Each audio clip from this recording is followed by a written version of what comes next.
Well, this is going to be the tale of two huge Bibles, one of which I've got here. And what does it say here, Daniel? From Henry Meister. Where?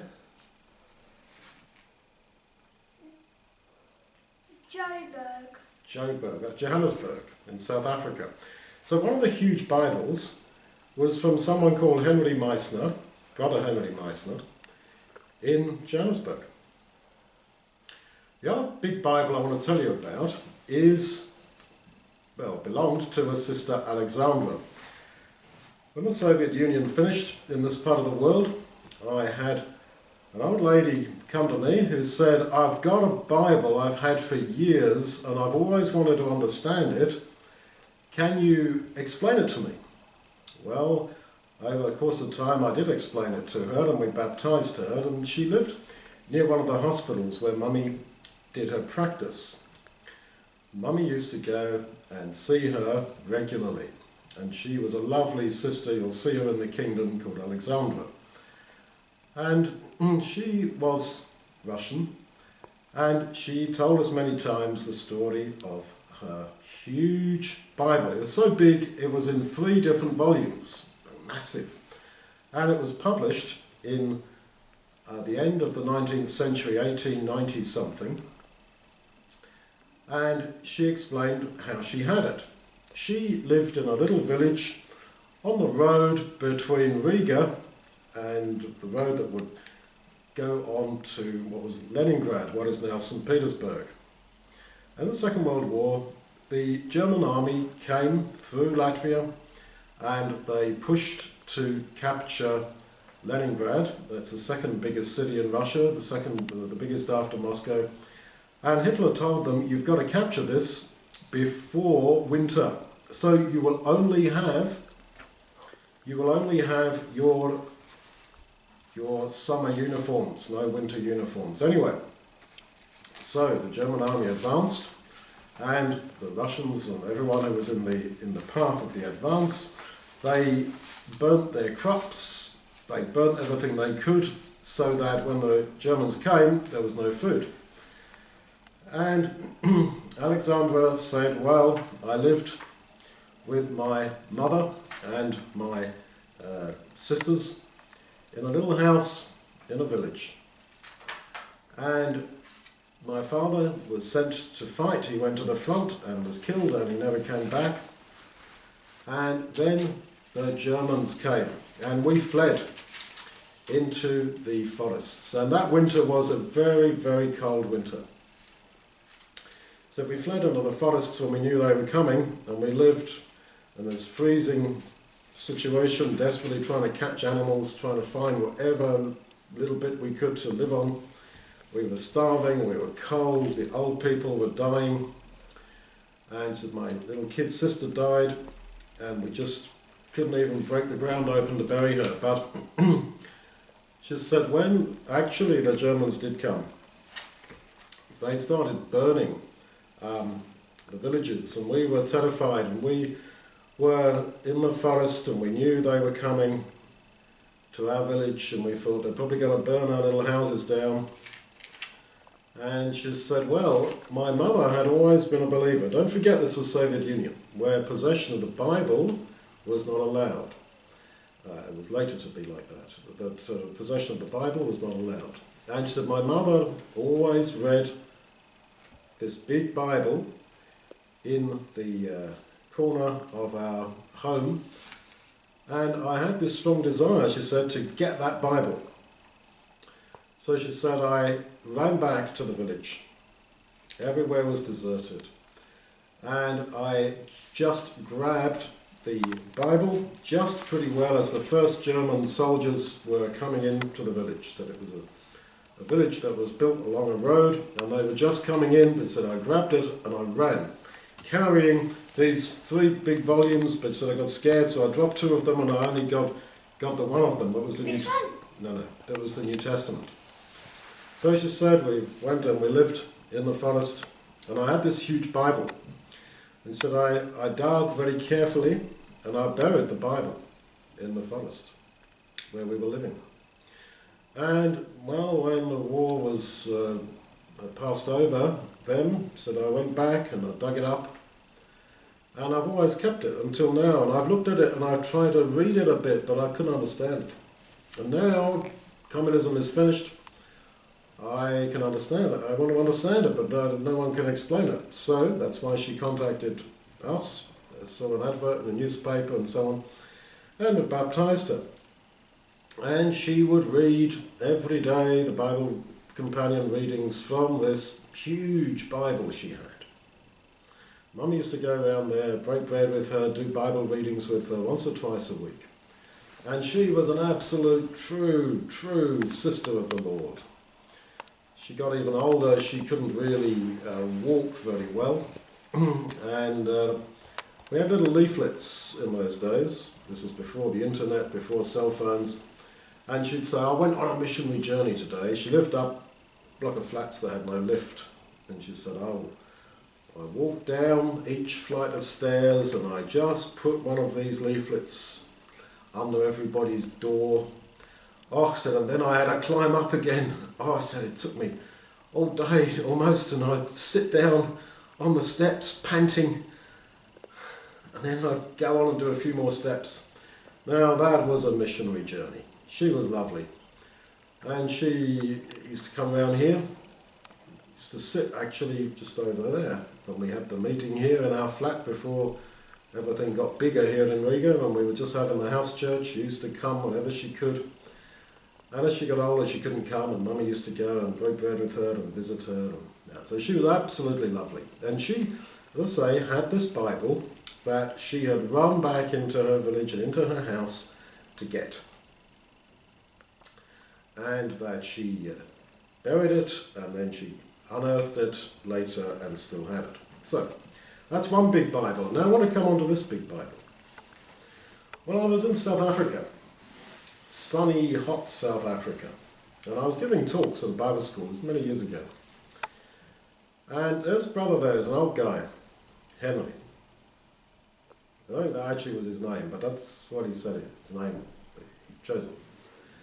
And he was very fascinated that I was from this part of the world, and he was asking me about Riga. He said, I was in Riga in the Second World War. Oh, yeah. I said, yeah. And he was one of the German soldiers who were sent to capture Leningrad by winter. And he said, yeah, we didn't have, Hitler didn't allow us to have any winter uniform. We had a summer uniform and our winter there, and your part of the world is absolutely brutal. 30, 40 below, that's below freezing, awful. But the whole German army that was sent to Leningrad, they were wiped out. They were killed. The Russians took no prisoner. They killed them all. So I said, well, Henry, how you survive?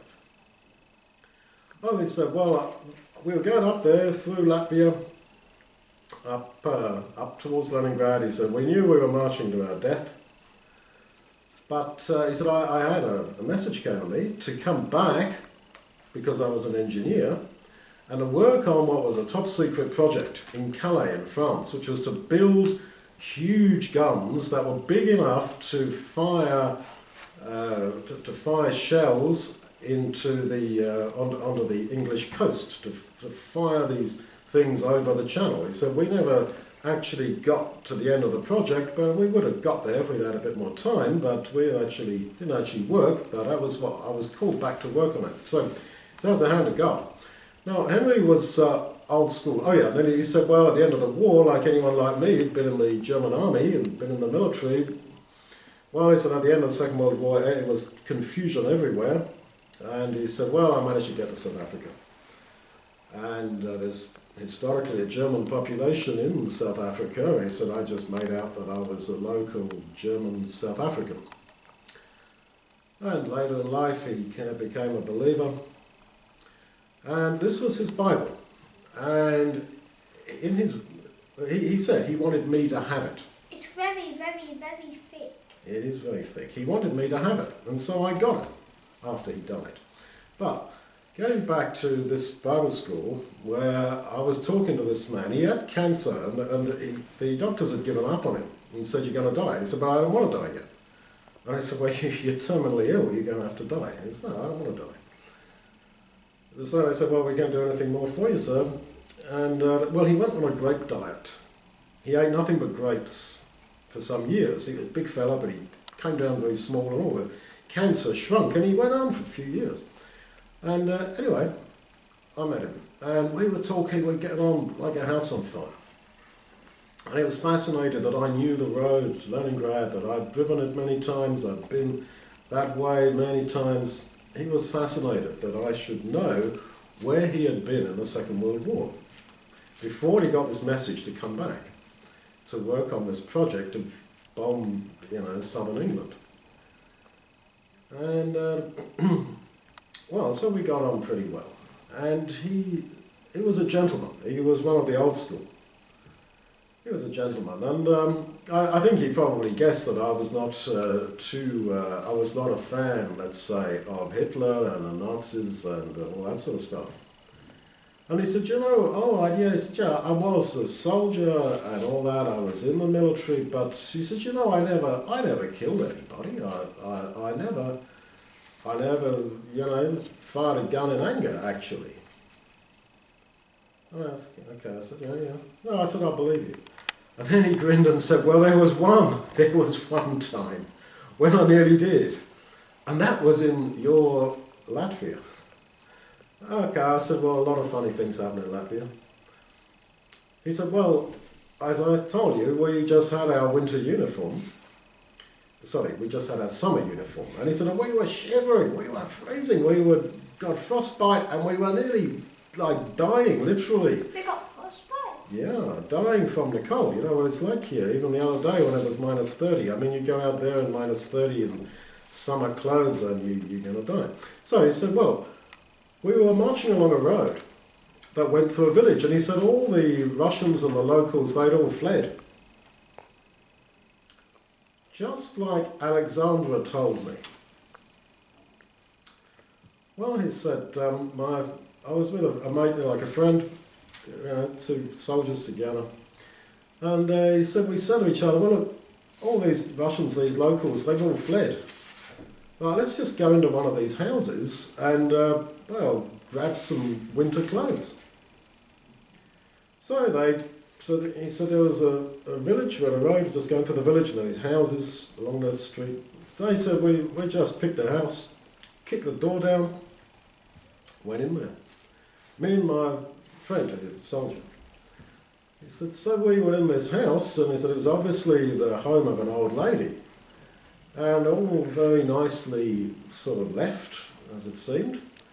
He said, well, we went into where she obviously slept, and there was a wardrobe, and he said, we put our guns down on her bed, took our flimsy little summer jackets off, and she had these, like in Russian, shuba, like big furry jackets. Yeah, big fur coats. They're beautiful.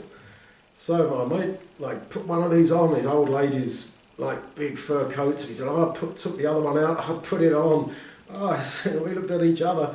Yeah, I had these great big fur coats, and he said, I said, I wonder if she's got a hat. Yeah, so let's see if she's got a hat. And he said, yeah, our guns were down on her bed. And they'd taken her uniform off, and we were in these massive old granny's fur coats. And then the door opened, and the old lady came flying in with a huge knife, and he said, she'd have killed us. She was so cranky and so furious, she would have killed us. And he said, well, you can't get your gun and shoot an old lady dead. But he said, we pretty well had to, because she was that dangerous. And eventually he said, we fought, we pushed her off, and I got her around her neck, and my friend got his knife out of her hand, and we sort of calmed her down a bit. She was just furious that we'd stolen her two beautiful fur coats. He said, we didn't even know she was in the house, and I guess because we kicked the door down. But he said, man, I told a Russian lady, she could have killed, she was real dangerous. So he said that was the only time in the Second World War, he said, that I actually used violence, that I actually had to kick this old lady down and beat her up and grab her and get her in a hold so my friend could get the knife out of her hand, because she would have killed us. She was that furious about it, about the fur jackets, about the fur coats. Well, it wasn't, I guess, the same village, and it wasn't Alexandra's home, as far as I know. But my point is, you see how the stories just fit together. That in a village like that lived this young woman, Alexandra. And in that little village she had a Bible, and her mother used to read that Bible. And she ran back into the village just before the German troops entered and grabbed, or just as they were entering, so she used to say, and grabbed the Bibles, dropped 2 of them, and just kept the New Testament and ran back to the forest. And, you know, when you think about it, Alexandra, Henry, and myself, we're going to be in the kingdom together forever. And I guess we'll have a little corner sometime to just chat about the old times. I don't know where I'm going with this really, but I'm just saying that clearly there was an angelic hand there, God's hand, the hand of the Lord Jesus. God is at work. God is not quiet. God is not distant. God is not dead. And you see how God was working in Henry's life to save him from death by calling him back there, to leave the advance to Leningrad, those men marching to their deaths. And Alexandra, who dashed back into the house, grabbed the Bible, looked after it all her life, fascinated by it, couldn't understand it, till she met us. And you just think, wow, you cannot attach meaning to event specifically, but in other words, you can't understand exactly why things happen, how they happen. But by reading the Bible, you see the hand of God in human history, and you see the hand of God in individual lives. As you get older, the more people you meet, and the more you preach the gospel, and the more you listen to other people's stories, the more you see that, wow, there is this huge system, I don't know what other word to call it, this huge system that is working ultimately towards human salvation. And if we keep going according to the Bible, if we keep going God's way, we also will get there. And we'll meet Henry and we'll meet Alexandra. The important thing is to keep on the track. It's hard when you're young, get baptised when you're young, and you've got to keep going all the way till you're an old man or an old woman. If, Jesus doesn't come back, if, your number doesn't come up too early, which it might well do. But God loves us, and God has got this purpose. And somehow, stuff that at the time you might think were not particularly meaningful, absolutely is, because it's all part of God's program to do us good, as he says, in our latter end.